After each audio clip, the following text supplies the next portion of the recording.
So today I will be reviewing Real Housewives of Orange County, Season 12, Episode 5.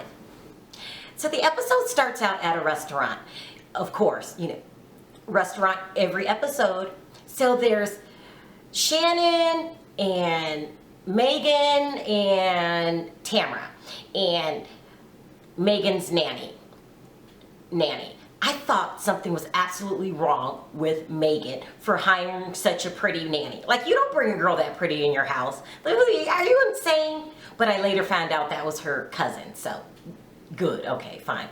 But Megan invited everyone over and they're all talking, and the first thing that comes out of Shannon's mouth is her weight. Like, are we gonna hear about this every damn episode, Shannon?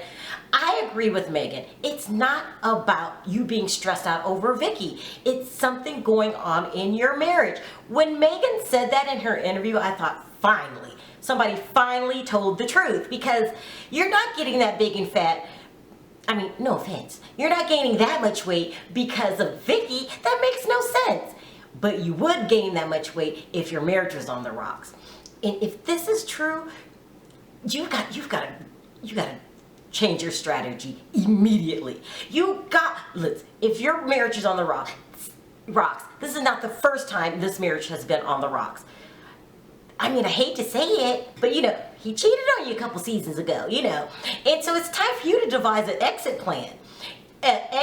Because he could be on his way out any moment, okay? And if you mess up your body and get all big and fat, you're gonna be lonely. You have to start devising an exit plan. You gotta lose weight. You have to start putting aside money. You have to do it. You gotta start meeting, friends that you can count on.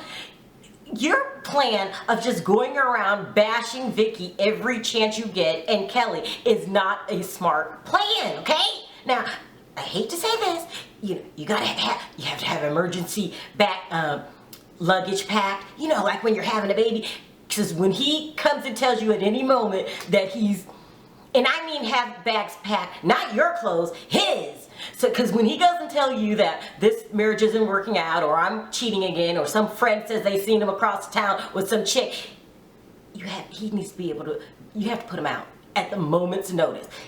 Wrong plan. So what's the first thing you order at the restaurant? Tequila.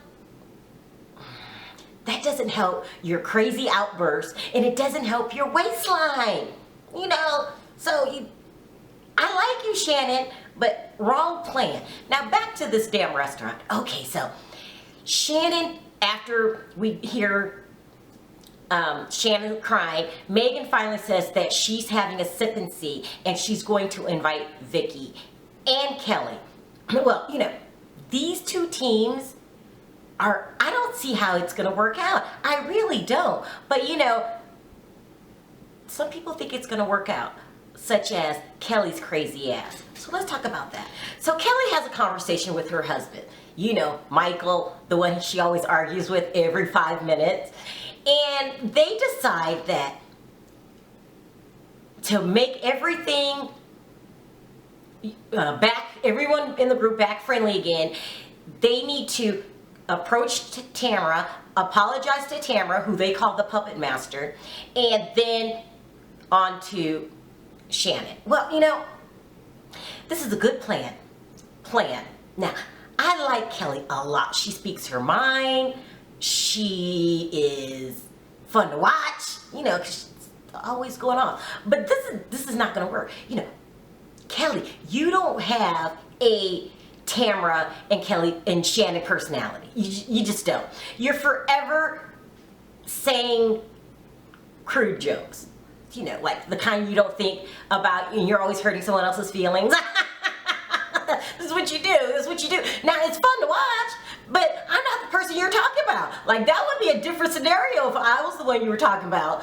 But you're forever doing it. You do it to your husband. You guys do it to each other. You have a argumentative environment. Now, this doesn't mean you're not a bad person. I like you, but you would argue with the wind if you had a chance. So this is not going to be a good idea. But I applaud your effort and taking the first step. So she met with Tamara the following day, and Tamara was open and receptive like I thought she would be. But you know, Tamara has her own set of problems. You know, she too is a walking, ticking time bomb. Now, I know she's reformed from over the years. She was like really, really bad mean girl status. But you know, the pattern is she'll be mean girl, she'll go to church and ask for forgiveness, and then back to mean girl. And so she's well aware of her roller coaster personality. But it doesn't mean that it's gonna stop anything. And even though she's trying, Kelly's so raw. She's gonna say something else that's gonna set Tamara off. Then there's Lydia. She went on vacation with her family. I really like Lydia. She's like Mary Poppins. You know, she's just so innocent and forgiving and, you know, bug-eyed. You know, she's pretty in a weird kind of way, those eyes. And she's just so textbook nice. She's textbook nice, you know. What does nice mean? I'll open up the dictionary there, her ass is.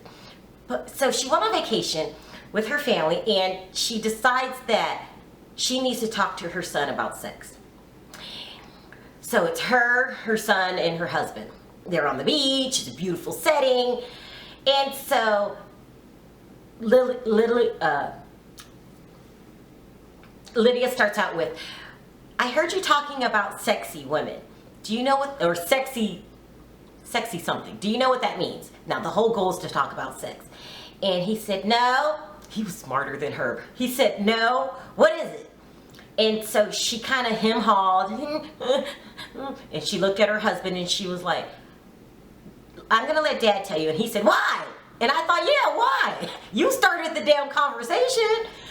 But her husband jumps in and he says, "Well, do you know what sex is?" And he says, "Get on with it." The kid really said this, "Get on with it." And then he said, "Well, sex is something you do in private, and it's special." No, I'm not joking. This is what they tell a kid who told them to get on with it, who's already talking about sexy. It's special and something you do in private. Listen, if you guys don't get real with this kid, he's gonna grow up knocking up all kinds of women. I mean, you gotta get real. You have to tell him what it is. This is something special you do in private. Yeah, but what do you do in private? You have to be honest. I mean, if you're gonna bring it up, don't just sugarcoat the damn thing. You gotta go into detail. Child, age appropriate. You have to be like, you know, this thing called a penis, you know, and a vagina. You have to be absolutely honest in childlike terms without being crazy or, you know, input about that you like it. No, just tell the truth. I mean, then there's Vicky. Vicky is in a good place in her life right now, you know. So her insurance company, I think it's called Kodo, moved into a bigger building. You know, she has a partner, and she's just doing very, very well with the plan of turning her business into an empire for her children. And you have to respect her for that, you know. Crazy Brooks is gone, thank God. And now we have Steve, who we know nothing about. Now, I'm going to need Steve to talk. At least say damn hello. Like, I want to hear something about Steve. But, you know, Vicky's being very smart. She said, "I messed up last relationship with Brooks by talking too much and letting people in my business. I'm not going to do that anymore. I'm on to you, Vicky. We probably aren't going to hear more than 5 words out of Steve and just probably see a couple shots of the back of his head. Okay, fine. I'll give it up. You went through hell with Brooks. We don't have to know Steve for now." You know, I'm going to be checking him out though. But Vicky seemed to teamed up with Kelly. You know, they're still best of buds, and Peggy. Now, I like Peggy a lot. This chick is uber rich. Uber rich, okay? I mean, her house is insane, and she knows it. But unlike Heather Dubrow, now Heather Dubrow used to claim, "I don't need material things," but then you're always talking about material things. Peggy's not like that. Peggy is really, really down to earth. Now, I don't know if it's because, she's going through the whole mastectomy thing, but she's very grounded, very down to earth, very much just cool beans. I really like this chick. And then when you're cool like that and you are rich, it makes you a cool person. Down to earth, but rich as hell. Like, it's a rare combination, very rare. But I'm really liking her. She seems to be gravitating to Vicky and Kelly, that side of the, it's teams. That side of the teams. You got your Shannon team.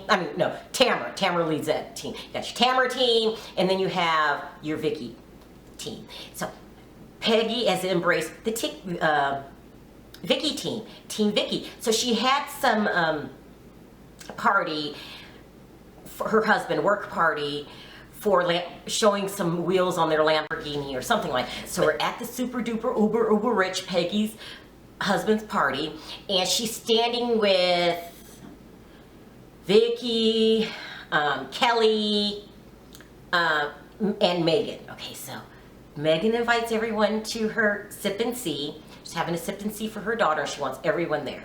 So she asks Vicky to come, and she says, I don't need any problems. Are you going to be able to be okay? And Vicky says, yeah. And she was like, but, I know I know how to act, but, it's going to be uncomfortable, but I'm not going to start anything. And basically, Megan started grilling her. Like, yeah, you will, and, you need to apologize. And Vicky's like, I've been apologizing. And she started getting more and more brash with Vicky. And so, uber duper rich, down to earth, Peggy steps in and says, stop talking about that. She goes, go like this. So, Megan goes like this. And she puts her hands on Megan's lips. Close it.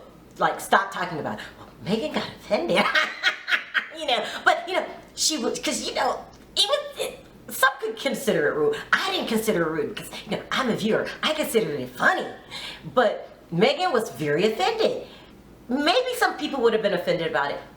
But what she was saying made sense. Megan, shut the hell up. How long are you going to keep bringing this up? Moving on means stop talking about it. Now, I like you, but you really need to shut the hell up. See, I'm not as polished as Peggy. Shut the hell up. Listen, if you claim you don't want anything to do with this and you want to be middleman, then be in the middle. Middle means doesn't take sides. So that's pretty much what happened on this episode. All the ladies have not resolved any issues. Yeah, Kelly apologized to Tamara, but this is not going to last.